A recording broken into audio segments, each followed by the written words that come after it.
Hello students, welcome to the new video of DK Goyal full book solution series. So students, आज की वीडियो में हम करने वाले हैं कैश बुक चैप्टर का क्वेश्चन नंबर 11 बी। इससे पहले के पिछले क्वेश्चंस में पिछली वीडियोस में करा चुका हूं, जो कि आप हमारे चैनल की प्लेलिस्ट में class 11 DK Goyal full book solution series में चेक कर सकते हैं। तो चलिए स्टार्ट करते हैं। क्वेश्चन देखिए, prepare a 2 column cash book from the following.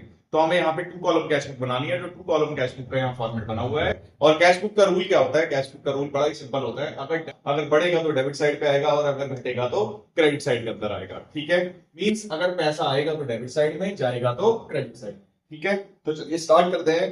पहली एंट्री देखिए, सारी एंट्रीज हो रही हैं 2025 मई के अंदर। तो हम क्या करेंगे, सबसे पहले यहाँ मार्क कर लेंगे 2025 मई। तो यहाँ पे भी मार्क कर लेंगे 2025 मई।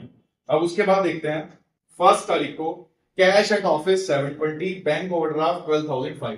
तो फर्स्ट डेट को cash at office to balance BD 720 और कैश एट ऑफिस कितना है? फर्स्ट कोई बाय बैलेंस बीडी कितने रुपए हैं? 12,500 बैंक के अंदर। ठीक है, तो 12,500 आ गए बैंक के अंदर। अब देखो नेक्स्ट फोर्थ को receive from Premchand a cheque of 18,750 in full settlement of his account of 19,000। The cheque was banked on the same day. तो क्या होगा, हमें पैसा मिला है प्रेमचंद से, तो पैसा आएगा, बढ़ेगा तो कौन सी साइड आएगा? डेबिट साइड पे रिकॉर्ड करेंगे।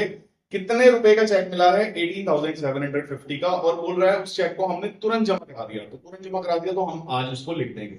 अगर ये बाद में जमा कराया होता तो हम इसको बाद में लिख देंगे। ठीक है, तो क्या लिखेंगे? 4 को लिखेंगे। चेक किससे मिला है हमें? चेक हमें मिला है प्रेमचंद से, तो हम लिखेंगे टू प्रेमचंद 18,750। चेक के अंदर मतलब बैंक के अंदर 18,750 रुपीज आ गया। उसके बाद फिफ्थ को देखो, bought goods and paid by cheque 5,000। 5 तारीख को हमने सामान खरीदा और पेमेंट करी चेक से। तो 5 तारीख को पैसा गया होगा, तो 5 डेट को लिखेंगे बाय बॉट गुड्स है तो बाय परचेज। तो लिखो बाय परचेज अकाउंट। अमाउंट कितनी है? 5,000 रुपीज चेक से। तो लिखो 5,000 आ गया बैंक के अंदर।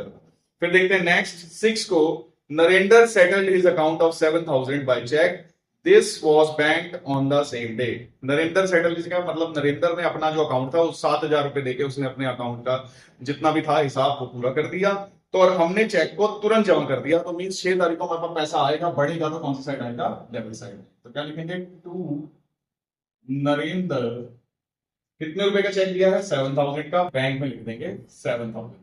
ठीक है, फिर देखते हैं नेक्स्ट 9 को, paid to Manohar Lal by cheque 4,200, discount receive 800।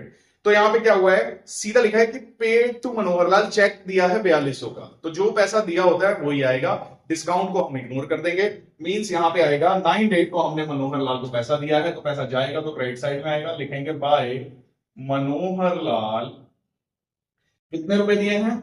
हमने उसको पैसा दिया है 4,200 चेक से, तो बैंक के अंदर आएगा 4,200। ठीक है, फिर नेक्स्ट आते हैं सेट को, cash sales to date 4,000 of which 3,000 were bank. मतलब 12 तारीख को हमने सेल करी, उसमें 4,000 की वो सेल हुई थी, तो और उसमें से 3,000 हमने बैंक में जमा करा दिया। तो इसकी एंट्री कैसे होगी? पैसा आएगा तो कौन सी साइड रिकॉर्ड करेंगे? डेबिट साइड पे रिकॉर्ड करेंगे। मींस 12 डेट को हम रिकॉर्ड करेंगे, सेल्स की वजह से पैसा आ रहा है तो हम लिखेंगे टू सेल्स अकाउंट। 4,000 की सेल हुई थी, 3,000 बैंक में जमा करा दिया। तो इट मींस 1,000 तो हमारे पास कैश में आ गया, 3,000 हमने बैंक में जमा करा दिया, तो 3,000 बैंक के अंदर लिख दो। फिर देखते हैं 17 को, next sold old typewriter for cash 3,200। हमने अब टाइपराइटर को बेचा, अब हमारे पास पैसा आ गया होगा। कितना पैसा आया है? 3,200 का। तो क्या हुआ, पैसा आएगा तो कौन सी साइड लिखेंगे? डेबिट साइड पे लिखेंगे। मींस क्या लिखेंगे? 17 डेट को लिखेंगे टू टाइपराइटर कितने रुपए? 3,200 रुपीज।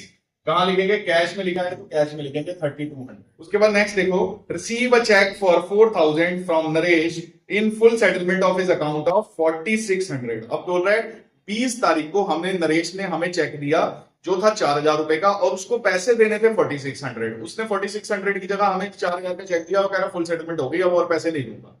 तो देखो चेक को अगर यहाँ पे कोई भी इंफॉर्मेशन नहीं है कि इस चेक को जमा कराया कि नहीं कराया, तो हम क्या करेंगे, आगे क्वेश्चन में जाके देखेंगे कहीं इस चेक के बारे में आगे इंफॉर्मेशन तो नहीं है।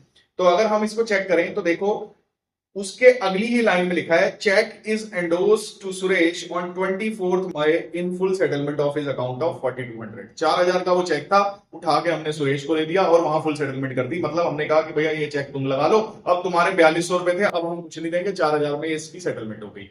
तो देखो चेक हमारे पास आया, बैंक तो गया ही, सीधा ही किसी और के पास चला गया, तो इसमें कैश का कोई फ्लो ही नहीं हुआ ना, इसमें बैंक का कोई फ्लो ही नहीं हुआ। तो जब बैंक का फ्लो नहीं होता है तो वो कैश बुक में रिकॉर्ड किया ही नहीं जाएगा। इस एंट्री को इग्नोर कर दो, खत्म हो गई। 25 को receive a cheque from Harish Prakash for 1500।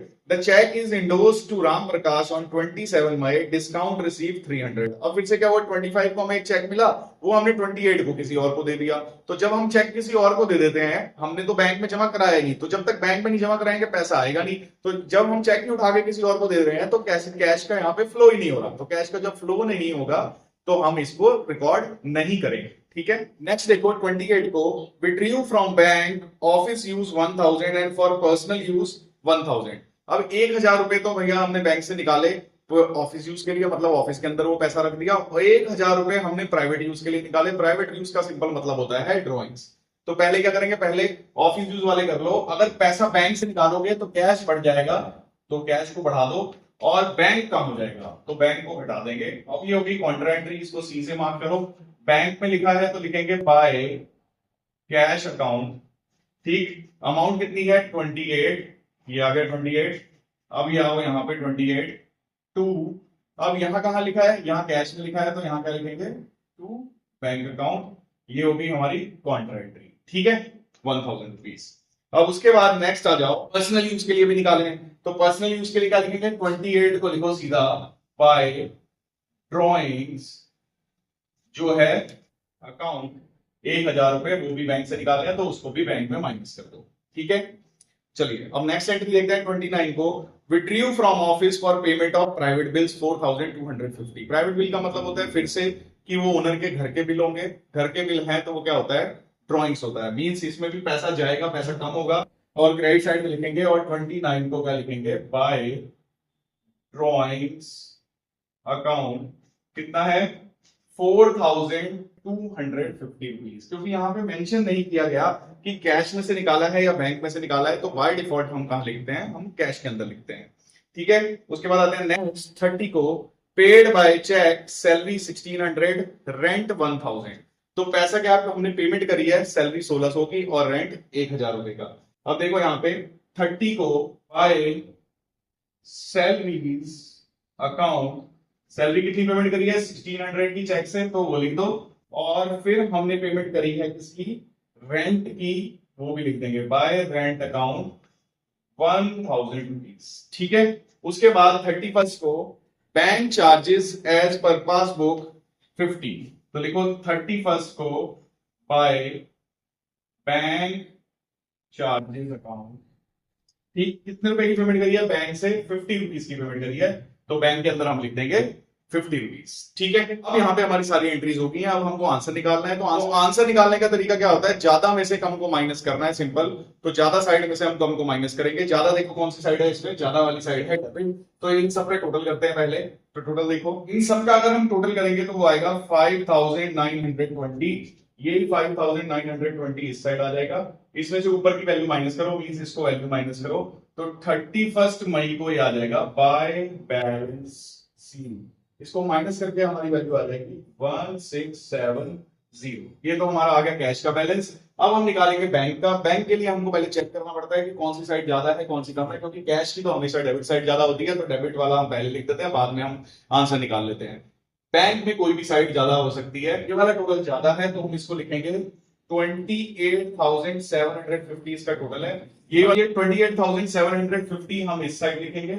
इसमें से इन सबको अब माइनस करना है, ऐड करके इन सबको माइनस करके हमारा जो आंसर आएगा वो आएगा 2400। ठीक है, तो बैंक का जो बैलेंस आ गया वो आ गया 2400 रुपीज।